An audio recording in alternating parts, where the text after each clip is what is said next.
Okay. This is the RBT training on crisis responding. And now it gets exciting. I put that because sometimes crisis responding can be something that people are like, oh, I hope I never have to respond. I hope I'm never in that situation. Like, I hope I don't get put with those clients. I hope that doesn't happen to me. But thinking about it that way doesn't put you in a good position to be prepared and to respond in a therapeutic way for that client. So it is exciting in the sense that we're the only people that could do this for this. Like, we're the only people that will probably ever respond the ways that we respond to this behavior for these kids, because some of them have been kicked out of school and that's why they come here. They come here instead of school, or at home their parents have this like crazy situation where the fridge is locked up, or so it is exciting in the sense that it might be kind of scary and freaky, but it gives us a chance to really help this kiddo, because if these behaviors weren't happening, then they would not be here. So our main considerations when we're seeing severe behavior, and this could be behavior that really is genuinely truly severe, like aggression or property destruction. I mean, I don't know that I would even call property destruction severe unless it becomes dangerous. Like, some kids don't have the they may throw a chair, but not that year. Or they might not have the coordination to engage in property destruction safely. Like, they try to knock over a table and then they poke themselves in the eye with the thing. So those kids. Or it might have to do with just de-escalation of really disruptive behavior. So our main considerations are number one is safety. Not in this order. Number one, safety. Yet another consideration is future behavior. This is probably our second consideration because, like I said, we're the only one, in every other setting, usually all that is supposed to happen is they want to make that behavior stop. And so maybe that involves reinforcing it. Another consideration is procedural consistency. This is kind of what we went over with that definition exercise, and not just about how we record behavior, but also how we respond to it. So this is important because, like we said, we change our interventions based on what the data says, and maybe we might say, like, this plan is not working because it's still happening so much, but the plan's not even happening. Like, it's not being implemented the way it's designed because there's some kind of miscommunication or misunderstanding. So that's something we think about when we're responding to behavior. Safety obviously is number one. We'll go more into that, but like, when it really boils down to it, it's almost better to reinforce a behavior and keep severe incidents. Sometimes you might have to reinforce problem behavior. We just want to be aware of that and know, like, okay, well, now we're going to we set ourselves up for a worse situation next time, and we need to come up with a way to address it. But obviously, we do not want anyone to get hurt, including the client or the therapist or other clients, and we don't want to have to send anybody to the hospital. And obviously, with safety in mind, de-escalation is a consideration. Obviously, we don't want this behavior to go on forever. We want to change up the situation and try to get things back to a calm situation. So for future behavior, is that really that funny? Like, yeah, I should have put in more pictures if I would have known. Because he's crying in the candy aisle. That's hilarious. Putting in more pictures and a big laugh. So what is our main consideration when it comes to future behavior? With this picture? So you're having a future picture or just... So say the behavior is crying, and we're saying, like, how can I address this crying right now? As far as future crying, what are we thinking about? Well, if he's already crying, then you're thinking about the consequence, like what's happening. What are we going to do after he cries? What are we going to do? And shape it for the future. For the future, the antecedent. What caused him to cry when I came into the store? Yes, and also say it again. I was like, just why is he crying? Why is he crying? And also, well, yes, those do go into it. Like, come on, guys. De-escalation? No, like not having it happen again in the future. Right. Yeah, that's what I meant. Okay. That's sort of what I meant too by like the antecedent. Right, like Why is analyzing it and saying right. like, why is he crying? But so we're not only concerned, if we see the baby crying, our only concern is not, Shut him up. he's crying right now, Right. what do I do? Our concern is, how will my response to it affect Next time. next time? So extinction, we went over this already, and we went over how extinction is specific to each function: escape, attention, tangible, and sensory. So what is the procedure that you actually do for escape extinction? Just you can keep him closer to you, or For if the function is escape, like they're doing the behavior to get out of a task, what do you do? allow him to get out of the task by saying break or something like that. Correct? That's what you should Okay, do. yeah. But I mean, well, here, let me go back. So our main consideration is we don't want the behavior to happen in the future. So basically that means we need to extinguish it. Like ideally, so say the function's escape, and you are saying, let's go to the bathroom, and the kid doesn't like the sound of the toilet flush. And so they start engaging in like hitting their own head. Actually, that's a bad example because then it gets into safety. So say they start engaging in like screaming, Okay. which isn't the most severe behavior in the world, but it is can be really disruptive. So they're engaging in screaming to get out. Like, yes, ideally you want to prompt them to say, no bathroom, please. Right. Sometimes you can't. Like, what if they want to escape, like they want to go home, and you're on an outing and you can't find your other person. You know what I mean? So sometimes it's like you can't prompt a replacement because you can't do it. Yeah. Direction. Yeah. So for escape extinction, the extinction piece of it, that's what we should do. That went over how like extinction shouldn't be the end of the story. You should also prompt a replacement. But the extinction, what is the extinction part of? Now you're seeing the behavior and you don't want to reinforce it. So they're screaming. Redirect. That's what I Redirect. said. But what I do mean, you do? the opposite, but Like I'm agreeing. you would. These are good. I like. You're ahead of If he's yourself. trying to escape a candy store and just stay in the candy store, don't let him. Yes. Don't let him get out. Yeah. Okay. Yeah. Gotcha. So that's the real true extinction part of it. Okay. That's where it goes to, like, we want to teach them, you don't have to be in the candy store, or if he's trying to escape the candy store, if he's You trying to stop it escape from the bathroom, escaping. then like as long as you're screaming, You're not going to get out of this bathroom. Right. So you just, and if it's like you're screaming because you don't want to do work, as long as you're screaming, you're not going to get out of work. Right. And then you do want to prompt a replacement, but you want to wait till the screaming stops. Right. Gotcha. Or get it to stop. And so what's attention extinction? Not getting it. Attention. Yeah, so ignoring is basically the procedure there. Tangible extinction, Giving in. withholding, yeah.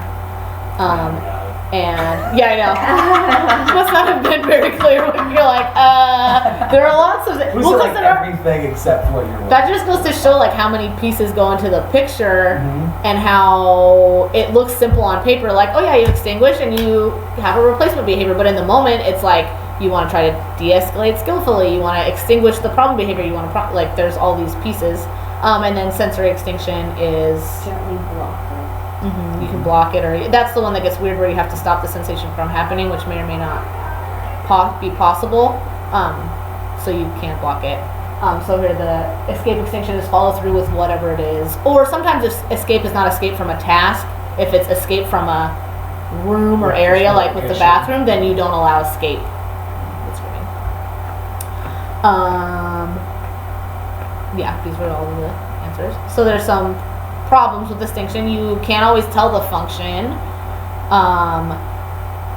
These procedures, when you go back to them, sometimes they're the opposite. Well, like like- a nonverbal kid too. If they're just crying out of nowhere, you're Right. And then You may not know exactly why. are you they're trying to crying. extinguish this crying even though maybe it's not? Maybe it's pain inside. Yeah. Maybe it's. Yeah. Maybe, yeah. So some of these are conflicting responses, like ignoring and following through are the opposite. in some ways. Mm-hmm. And then sometimes if we only pick one, you're like, I'm going to ignore this. Or no, I'm going to follow through. And then maybe now you teach, like, maybe the kid likes the pressure on the hands of following through, and it's like, oh cool, now I get 2 things. So you want to avoid teaching a new function. So we've developed this like all-purpose response where you just try to cover all your bases, because even if the function is in the BSP, who knows what it is in the moment, who knows if it's changed. A lot of these kids learn really fast that they can use these behaviors for a bunch of things in a lot of ways in a lot of situations. So you're going to do your best to try to identify, like, oh, I just presented a task, it's probably escape. But so you're going to follow through with all demands that you give, especially in the presence of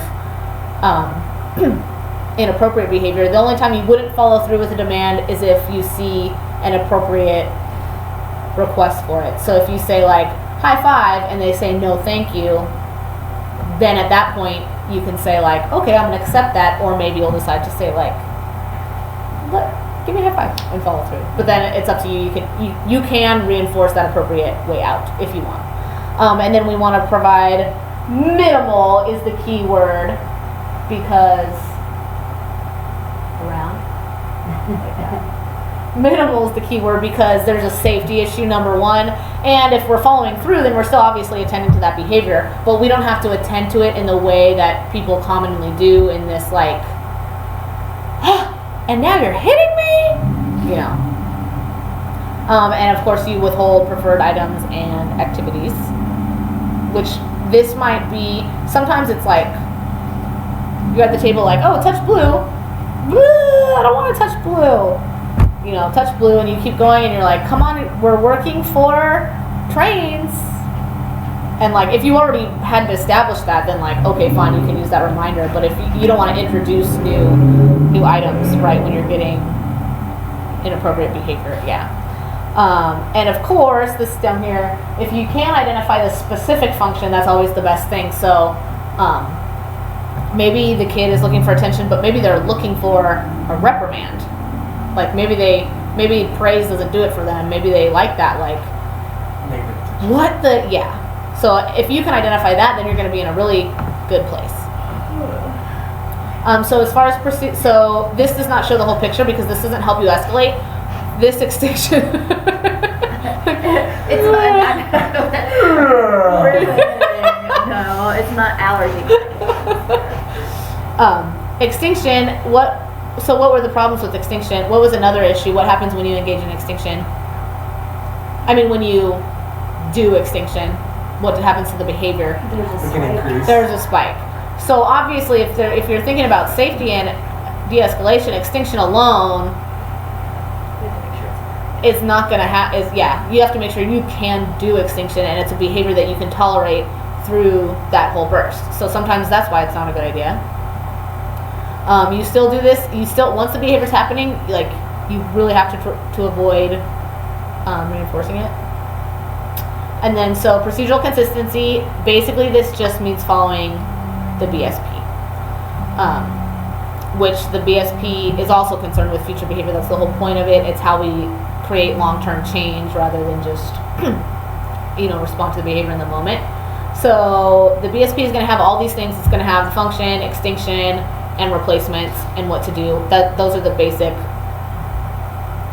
framework. That's the basic framework that it'll follow. It might have other procedures and tips that work with a specific kid. Once we get to know them a little bit, you might see things like redirecting to a task really works well for this kid, or this kid really responds well to choice. So that'll give you additional strategies that you can use. And remember the graphs from the beginning. And we talked about in the last training how if we're going to have a plan, then we need to all follow it, because it's one thing if 1 or 2 people work with a kid, but we have 10 people working with a kid. So it's really important to stay on the same page, which when you first run with a kid, you'll read their plan and you'll be like, cool, I get it, and then you'll work with them for several months, and that plan's not going to be so fresh anymore.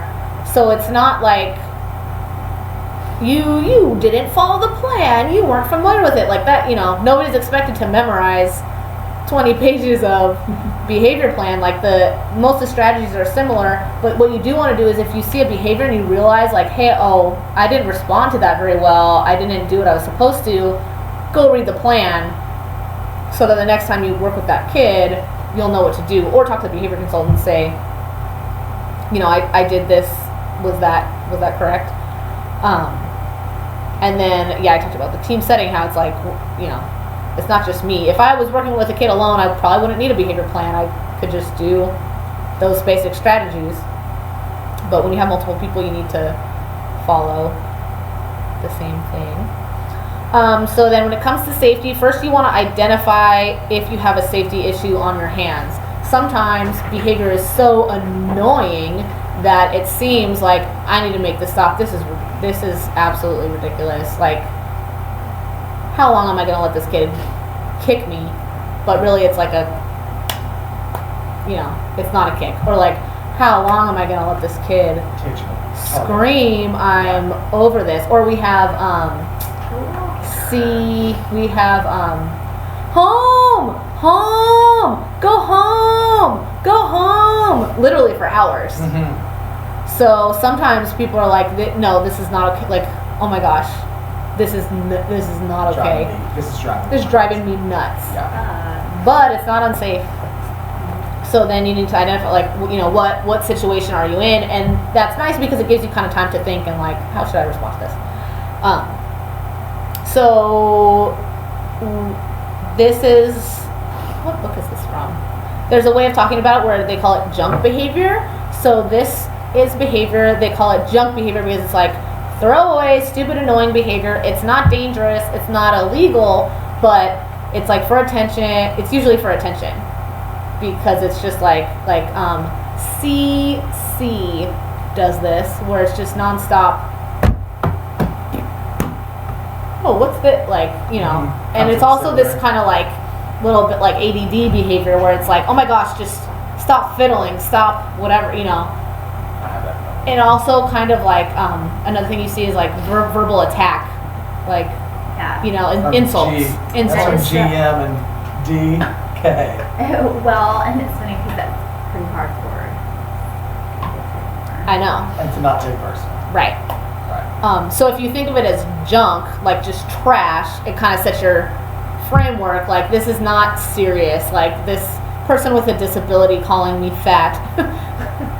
Right. It might seem like that is not okay to call people fat, but like really it's just their way of getting attention that's junky. Like, and it's worked for them probably in the past. And it's worked for them, yes. So,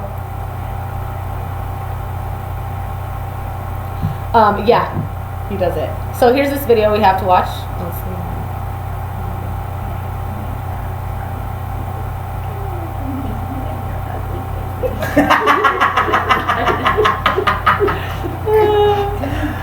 Yes. Oh, we can't see the videos, remember?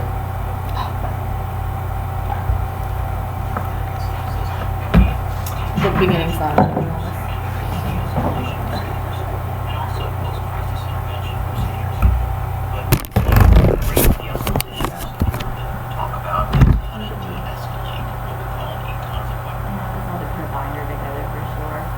I didn't agree, but.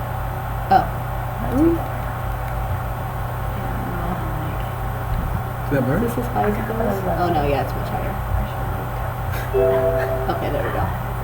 And then it's the big circle. It's almost over. That's Okay, there we go. What? When your body knows. To look at the 11, I was like, it's not gonna detect.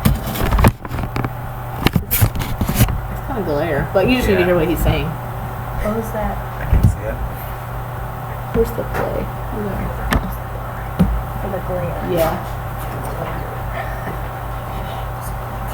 Due to the glare. Verbal assault. Some individuals, particularly Dr. Glenn Latham, used to refer to this as junk behavior.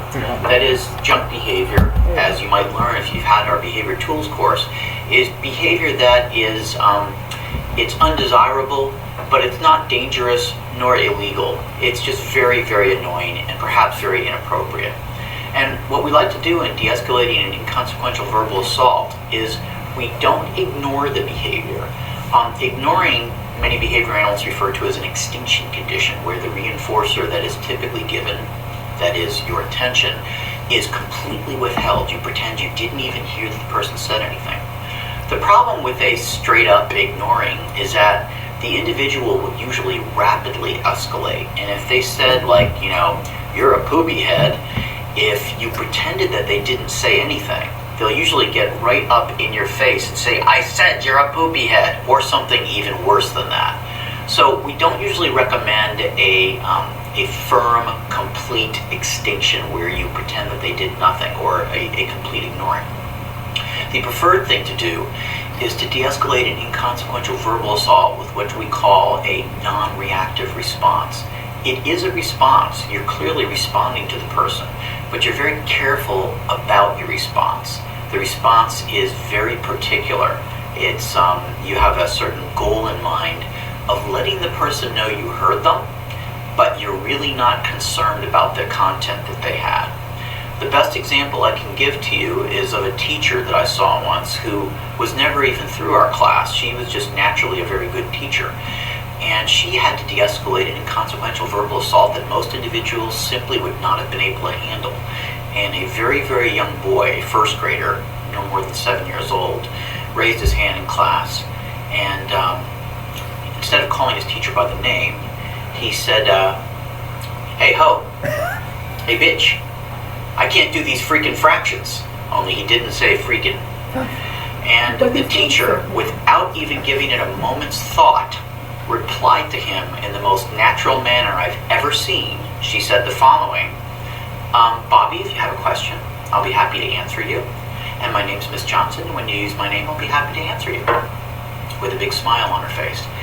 And I thought that was remarkable, because most adults don't react that way to children dropping the F-bomb on them and calling them hoes and things like that. So there was a couple of more hoes and bitches and a couple of more shout-outs and F-bombs and things like that. And then the student just kind of got a little bit exasperated because the teacher used the same response. If you have a question, my name's Miss Johnson, I'll be happy to help you. He finally said, Miss Johnson. And then she said, yes, Bobby, you have a question? Do you need some help? And he said yes, and she came over to him. But the reason that what she did, and the reason why it worked, is that she attended to the good part of the question, that is, I'm having problems with fractions. She did not make any response or talk about the inappropriate behavior. So you might say that she ignored part of his response, and the part that she ignored was the cursing part. She, however, did not ignore the fact that he was asking for help. And she immediately acknowledged that he was asking for help. And she just, in a matter-of-fact sort of way, by the way, my name's Miss Johnson, and I'll be happy to help you when you call my name. And she said it as though he simply called her by the wrong name, like he called her Miss Elliott instead of Miss Johnson.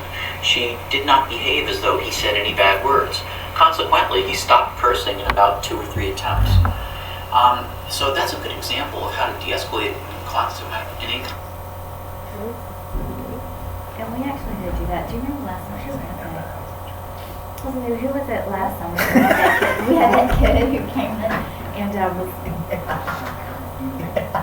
crazy person, and we were like, I mean, we can't ignore it. Yeah, Is this who I'm thinking of? there's a kid that got me. I don't think you were here yet. Yes. Was that him? Yes, well, H? yes. JH? Yes. I don't think she was here yet, because I had never met you before. Like, you were No, gone she already. was she? There was some kid that came through last summer that was dropping like all kinds of stuff. Oh, that was, yes. That was a different one, but it wasn't like, was he being like really like aggressive about it, or was he just saying like, Is this? was it the mom in trouble? Is it the Oh, kid it's that's- paused. Oh, no. Is it the kid that's here right now? No, he didn't mind. Like they didn't come back, but it was like during. Was it the mom who over-enunciate No. everything? I remember it being late, and at that point we're just like, okay, look, we can't ignore that. All of it, all of it. You know, Yeah, 'cause 'cause that's It's happening. Because TV does it quite a bit. Justin said that he'll like TV? get that out of my face. Oh, really? Yeah. Yeah. And then, Oh. and then Dustin said, can you say it nicely? And he said, can you please get Okay, so that goes to identifying what sort of situation you're in. Whether or not. Scene. Okay. Okay. Sorry. So you want to identify whether you're dealing with that kind of junk behavior or if you're with really serious. A lot of times it feels serious and it's really not. Like in a classroom setting, to have a student call you a BITH, most people would be like, that's pretty serious. But like it's not illegal, not deadly. And if you will notice, if you'll go back to our other training in the first place when I said ABA is not, or what extinction is not extinction is not ignoring. Which he was making that mistake when he said like, well, a behavior analyst will tell you to ignore it. But if you've really identified the real reinforcer, it's something specific. Those functions are categories. Like intention is a type of consequence, and really what that kid wanted was to be for the teacher to be offended and to get some sort of yelling at him. So she did withhold that consequence. So she did extinguish it, and what he said, he tried, gave up. You might have been hoping for a trip to the principal's office. That too. Right. That too. So she was doing, so when you're with that kind of like, non-super serious behavior, you're going to do what we've already talked about. You're going to try to identify the function. You're going to try to identify a replacement, which is what she did, the embrace replacement, and she told him like, oh, okay, like I see you need help. And what you can do is you can say my name and ask me for help and I'll totally help you. So she luckily was able to communicate with that kid, and you kind of just tell him like, oh, okay, well, I'm waiting for you to do this. And then she did use that all-purpose because she didn't provide attention, but she was also looking for the escape situation, and she was recognizing that he was doing something appropriate rather to escape from the fractions that he didn't like. He might have been looking for, hey, I can't do these fractions. Send me out. But so she didn't send him out. She said, I'll help you with your fractions. So in this case, you wanna like try your best to catch something, which is what that teacher did. She caught appropriate asking. So like some other situations, maybe you're in, the most important, like this is in capitals because this is what's really hard. Sometimes you get caught off like, oh my gosh, this behavior, I have to extinguish it. Extinguish. But if you keep in that extinction condition and don't try to get around to a replacement to redirect, then you're only going to see a burst, and who knows how long that'll last. So if you are in a situation when there really is a safety threat, like aggression, and real aggression, not like a lot of kids do a lot of swatting and hitting and stuff like that. But aggression, you want to remove others from the situation as much as possible. It's much better if you have a kid who's being aggressive, it's much easier to get kids who are calm to leave than it is to say like, oh, you're 18 and you're 175 pounds. Let's escort you out of this room away from these other kids, rather than say like, can you guys go? The other thing, removing others and removing other potential safety issues. Like if you need to remove, like I've been in the room when they took JR, they just took everything out. Mm-hmm. Especially if we're lucky because we have other people with us most of the time, and we can be like, hey, help me get this table out. You want to block any aggression. Obviously, we just kind of talked about, not we in the video, but like the center talked about, you don't have to just, ignoring doesn't necessarily, it's minimal attention. It's not like, oh, you're punching me in the face, I'm going to ignore it and turn to stone. It's like you do what makes sense. So we have handle with care training, so we teach you how to block, and the correct way to block is not to like tell me if I'm right, like you don't want to like just stop the force coming right at you. You want to deflect. You're going to deflect and move. Because then there's less chance for injury, because you're not like, somebody comes to your face, but if you do this, the force goes sideways. Yes. And then there are de-escalation strategies, which is next. And then you guys are going to get a handle with care training, or have already had a handle with care training. So that will teach you, we'll go over how to use that. And so always remember that you have that in your back pocket. Like, you should never feel like, I don't know what to do, somebody's gonna really get seriously hurt or killed. Right. You should never feel that, because if you get to that point, then obviously maybe it's time to look at, like, should I just put this person in a PRT hold? But that is always the very last. Very last. So criteria for using that, here's the issues that you run into in those holds. They've improved a lot since then, but people have died in those holds, and people have been seriously injured in those holds, and we work with sometimes nonverbal learners. And medical fragile learners. And medically fragile learners, so you always have to consider that is a risk when you put a kid in a hold, so you have to make sure that the risk of just letting them go outweighs that risk. I don't want to be like doom and gloom and like fearmonger, and so it's like, don't put a kid in a hold, you can kill them. Well, with ours, But with ours, yeah. it doesn't. We don't have that many kids where it's like they're going in holds all the time. And then guidelines for using them, you always want to follow the handle with care strategies. If you ever feel like you need a refresher, you don't remember, you could just ask Cooper, he trains on them, and he could just tell you. If there's a kid that's going into PRTs frequently, Then we need to do something. We had to put a piece. Well, and that too. but you put a piece, a recommendation piece of like how long you need to be escalated before you even think about it. Right. Right. And the plan. And things you want to do before you get to that point, like, have you tried de-escalation? Have you tried to redirect? Have you maybe just backed off of them? Say like, Give them a minute or two. give me a high five, like, okay, I'm gonna give you a break, and just like let them calm down. And then criteria for use, it's basically like if you think that someone might be seriously injured or killed. No one's gonna be killed here, but let me just clarify that. But I mean those are the risks that you're looking at, so you just have to weigh them. But you should that should make you feel a little bit confident, as you are trained to keep the situation safe if you need to. So de-escalation, your best chance for effectiveness in this area is knowledge and rapport with your client. So that's why we ideally have staff, especially with kids who can be aggressive and things like that, do an observation day and train with another therapist, ideally.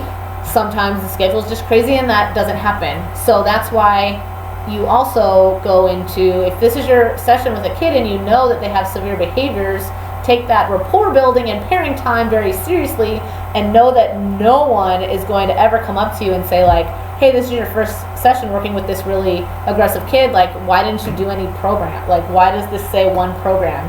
You'd be like, I'm pairing! Quality over quantity. Quality over quantity. Especially if it creates an unsafe situation, nobody expects you to do that. So you want to take the time to read the BSP, learn the triggers. You're going to learn this in the BSP and by talking to other therapists and the behavior consultant. Really, really, really important is you want to identify reinforcers, because this goes to those proactive strategies where if you're making the session reinforcing, you hopefully won't see very much problem behavior. And if you don't know the reinforcers, you can always ask other people. If it's your Yes. first time working with them, Yeah. it's always good to reach out. To Yeah. ask. There should also, and as we learned in our discrete previous trainings, you have ways of identifying reinforcers. You can do preference assessments. You can observe. You can back off and observe them for a little bit. You can, like, without placing what we did, that exercise where it was like play trains but provide attention. You can use that to, like, what are they doing in their free time? How would they best like to spend their time? And you can use that. And you can obviously ask others about effective strategies. This is sometimes, a lot of times after you work with a kid, you'll realize, like, oh, this is a really good, unique way to prompt them. Like, oh, they love this bizarre, like, funny face thing that I do. Like, people come up with really creative, awesome stuff, so it's good to ask around. So some specific things that you can do if you're looking at that, you know, if the behavior is not safe. I mean, if the behavior is not unsafe, no. If it's a dangerous behavior, you don't want to wait it out. At the end of the day. If it's dangerous, you don't want to wait it out. But if it's one of those kind of like inconsequential behaviors, sometimes waiting it out. Yeah, sometimes waiting it out might be if you're in an attention or a tangible function, then you can wait it out. If you're in an escape situation where they want to escape, you can't really wait it out because you should be following through. But if they're screaming because they want the phone, all you got to do is not give them the phone. So frame of mind, what I mean by that is this goes into that mentality where it's like, this is not okay. Like, this is so not okay for this kid to scream. We need something else to happen. But when you do that, just understand, no, it's not okay. That's why we're trying to decrease it. That's why you extinguish it. That's why you withhold the reinforcer. That's why you don't let them have the phone. You're telling them with the consequence that it's not okay. You don't need to really do anything else. You might want to because, you know, if you can, for the sake of not putting this kid through 3 hours of screaming. But if you have that mindset of like, oh my gosh, this is not okay, how long am I supposed to let this go on? This can't be the correct procedure. That's not necessarily the way to think about it. The way to think about it is this is an extinction trial. Like, this behavior's happening. It's a learning opportunity for this kid to learn, like, oh, I screamed for 3 hours, and what did it get me? It got me a sore throat and nothing. So it's okay to let a behavior go sometimes. Of course, however, sometimes it's not for every client. If you're in that extinction burst, some kids don't just calm down. Sometimes they get worse and worse and worse, and it can escalate from a behavior that is not dangerous to a behavior that is dangerous. So that's another reason you want to know your client and recognize those precursors and start thinking like, I'm going to change up what I'm doing. Obviously, if it's aggression too, well, we talked about this, if it's a dangerous behavior, you probably don't want to wait. The only thing to look out for when you are, so say you're in screaming over the phone, you're in tangible extinction, which means you don't get this phone.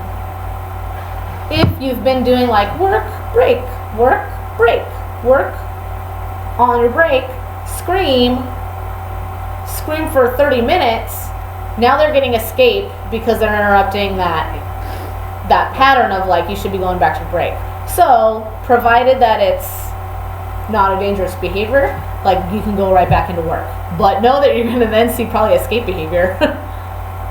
But, you know, you don't want to, that goes to what's our consideration about future behaviors. We don't want to reinforce it by teaching it like, now you know when you scream you might get a phone and I'm not going to make you work.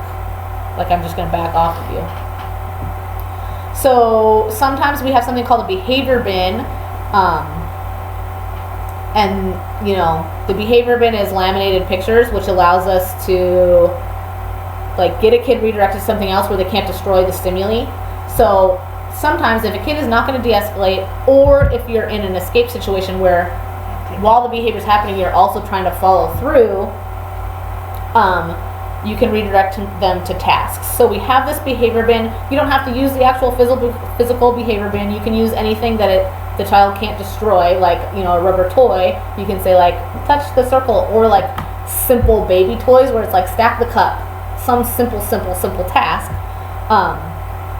So this is a good route to go when, say you said like, we're gonna brush our teeth, and the kid is like, it's really hard to prompt toothbrushing because we're not going to stab a kid in the throat when they're thrashing and we're trying to like physically prompt toothbrushing. Or if it's like food refusal, if you say eat your broccoli and then they like no, you know, we do not force feed kids. So, but sometimes when you're in that point, it's like, let's find something to reinforce. So maybe it's okay to like temporarily give that escape, but you're not dropping the man, and then you move to smaller tasks, like, so they're toothbrushing, like, okay, touch toothbrush, okay, cool, thank you, you can have a little break, like, let's put the toothbrush on our head, like, cool, and then try to like build momentum. Or even if it's, some kids have really good says kids with a history of instructional control. Some of our kids have been with us for a while and like they cannot help but to comply with instructions. These kids are awesome because when you see this escalation, you can be like, go like this, do this, and they'll do it. And then that's how you can, now you're seeing, just like that woman who was trying to reinforce like, oh, well, you asked me for help. Even if they're like, if they're doing it, like, well, they're complying. So now you have something to work with and you can like, okay, cool, thank you. You know what, I'm gonna back off of you for like a little minute and I'll let you calm down. And then it's like, go like this, like a chicken. Touch your teeth with your hands. Right. Like, spin the toothbrush around in a circle. Okay, cool, can you rinse it in the thing? And then at least, then maybe you won't get to following through with the toothbrushing, but you're gonna get more behavior than you got initially. When you said, let's brush teeth and they lost their mind, maybe now it's like, let's brush teeth and it's like you got them to touch the toothbrush to their teeth. At least you got something. But it's all about like, I have to find something to reinforce in this moment. And sometimes it can build momentum. Yeah. Oh, yeah. Yeah. Yeah. Because then it's like, at the moment when you say, let's brush teeth, no, all their real concern is, like, my big reinforcer right now is getting out of this toothbrushing. But if you can show them, like, no, there are other things, there's better things than getting out of toothbrushing, there's big fun things. Like, I'm going to give you a little tiny tick. You never want to provide huge, awesome reinforcement in the moment of when dangerous behavior. So that's going to look like, brush your teeth, like, don't brush your teeth. Okay, touch toothbrush. Good, thank you. Instead of like, you touch your toothbrush, go to Disneyland. It's going to be like, touch toothbrush. Cool, thank you. You get it. Touch bristles. Thank you for calming down. Like, you know, put it on your head. Like, oh, you're being such a good listener. And you can, the longer you get that compliance, you know, then you can kind of increase the reinforcement. But do know also that for some kids, it might escalate it. So like if you're in that situation where you have the phone and the kid is, if they're just crying and you know it's a kid who will get over it, like just leave it. Just let them, wait it out. And like, because what if you say like, okay, no phone, now I'm going to introduce tasks, and then you get more behavior, when if you would have just waited like 2 more minutes, it could have gone away. That's where it comes to knowing your kid. You're not going to know these things. You're going to have to learn it through experience. And then this is what I was talking about with the toothbrush. You want to shape toward a replacement behavior. So if you see like aggression, so say you say like, let's work, and the replacement behavior you want is like, break please. So you say, come sit down, and you want the kid to say, break please, come sit down, and they hit you. If right then you say like, say break please, then you're just going to teach like, I hit, I get prompted to say a break. That's like a big risk. So at least they hit you, then you say like, okay, do one task, get a little bit of appropriate behavior, so that when you redirect to the replacement behavior, you're increasing the delay between that inappropriate behavior and making it less likely that you're going to just reinforce the problem behavior and create some kind of chain that's really weird. So when you do this, you want to shape towards the replacement behavior. You have to identify the function. What do they want specifically? Like maybe it's this phone. And then you identify the replacement behavior. So maybe they want a break. The replacement is asking for a break. And then you catch something really small and you reinforce it. So maybe they sit down, they hit you. It's clear to you like, oh, this kid wants a break. He's engaging in inappropriate behavior. You say, touch blue, and maybe at that point, like, you prompt, because you already know you're seeing weird stuff. So you prompt so you can guarantee that you have something to reinforce. You prompt it, you say, good job, you know, and then at that point, maybe you can say like 3 more and we'll have a break. As a way to kind of like, you're not giving the break automatically when they do it, but you are like helping them realize, oh, if I do it. And also that, like, if they would have said break automatically, you wouldn't say 3 more and then break, you would just let them go. So it does benefit them to just use the replacement right away rather than use it as part of a chain. Oh, I didn't do this video. Oh, did I? How much time is this? This one's really long. And here's, you can also provide choice. This is like this is just a role play, so it's, not that great, but I feel like it is. Actually, I'm not going to show this video because it's going to take more time and I can just do it. But this was a situation where they said like, oh, pretend you have a kid who is engaging in problem behavior. No. This is totally not it.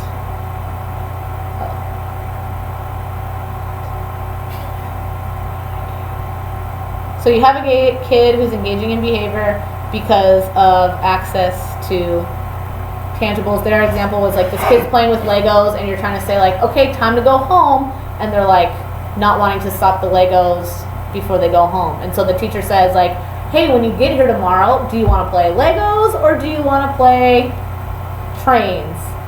And they're like, ooh, Legos! And they say, okay, cool. So when you get here tomorrow, do you want the Legos to be on the carpet or on the desk?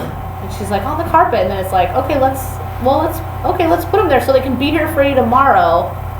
And then you kind of like, haha, I tricked you. Rather than just saying like, no more Legos, done. Here, let me give you back to your parent screaming and crying. They have some control. Right, you give them, you kind of like indicate. So this works for us with like, sometimes it's like, let's get off the computer and come back to work. So instead of saying like, all done with computer, maybe you want to say, why don't you pause it and maybe we can work for it. Yeah. And so, that's a proactive way to use choice. You can still use the same kind of strategies once you are seeing the behavior, because some kids respond really well to like, I know you're hitting and I know you want to go play computer, but you have a choice. You can do 5 more tasks and then do this and then get the computer, or you can do 20 more tasks and do this, you know what I mean? And you kind of present it that way, and if they have a history that you'll follow through with that, then maybe they're like, okay, fine. Like I know the kiddo in the assessment room that was doing it was because Amber started saying like, well, after we get this cleaned up, and so I think he might have given himself that choice, like I can clean up now or I can make more of a mess and clean up more later. And I think that might have kind of like occurred to him. And that actually helped happen with the shoes too. It's like having a choice. Right. You can, and this work, Jasmine does this with our other kid, and I think it's probably the same kid. And it's like, okay, you can go walk by yourself or I can help you. Yeah.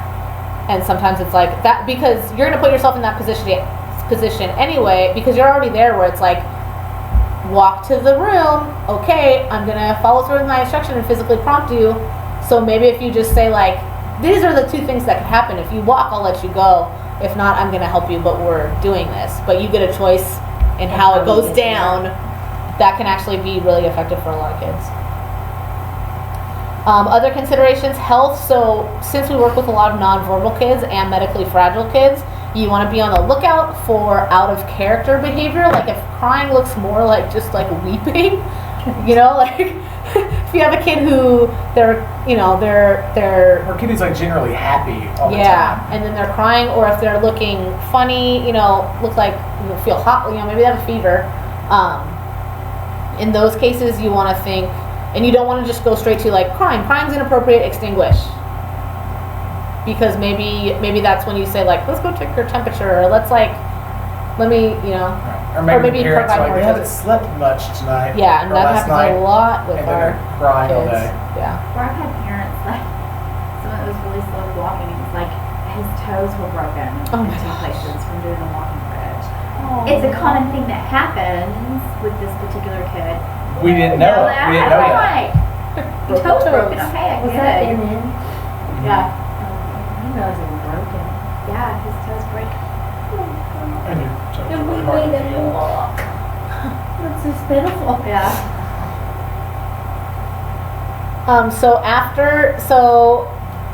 You're gonna do your best to get the situation de-escalated, and then your session will be over, and then that's when you want to have a debriefing session with that kid's behavior consultant, anybody else that was there, Supervisors. because you can get feedback, supervisors.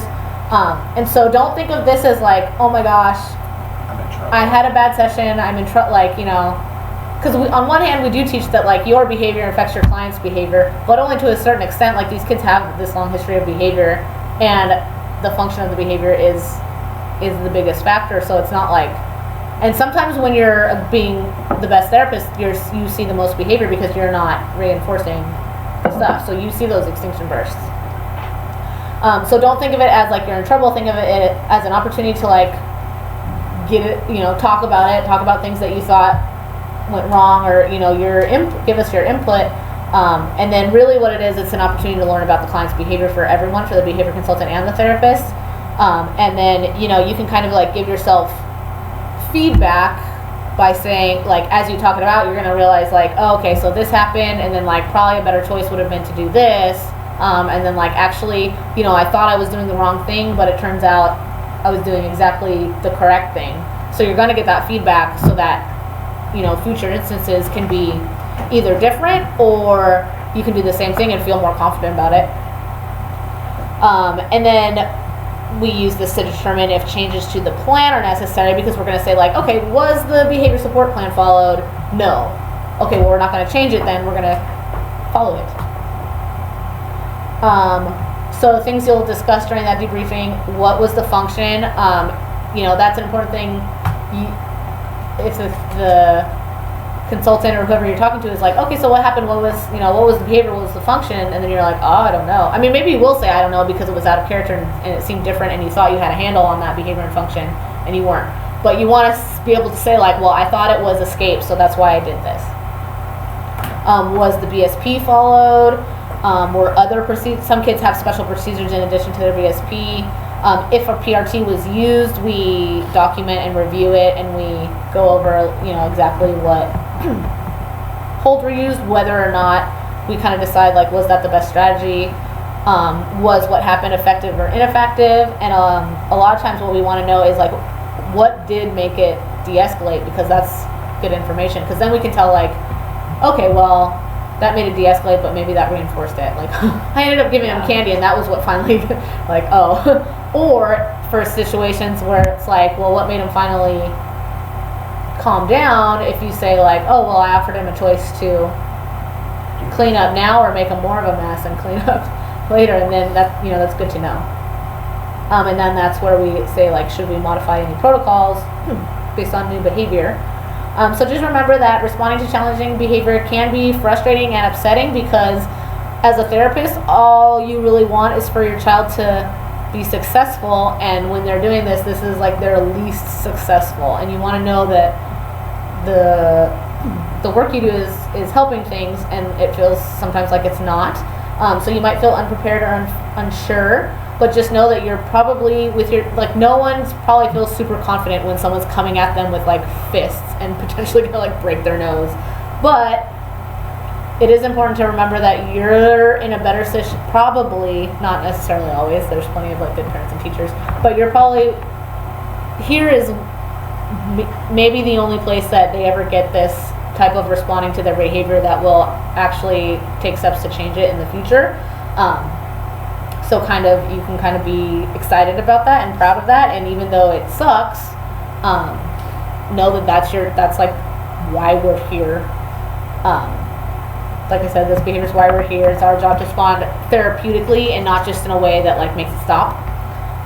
And of course, you don't want to we already went over this with functions.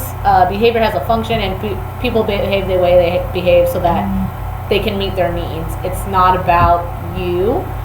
Everybody makes mistakes when it comes to responding behavior, so it's not about like responding perfectly. It's about responding, debriefing, going from there, and repeating that process until we all learn. It's a learning process for everybody, including the behavior consultants. We always have an episode and then say like, oh man, I think it's actually related to this, and like, you know what, now that I think about it, we should do this. It always involves continual analysis and response to data. So, and also know that you always have, like, if you're ever confused about what to do for behavior, you can always, call for a B-man or call for other staff, because sometimes it's not even that you don't know what to do, it's just you just need like physical help doing it. Like this kid is being non-compliant sitting in the chair, I just need someone to help me like pop him up into the chair, and that way you can follow through. So that's it for that. Oh.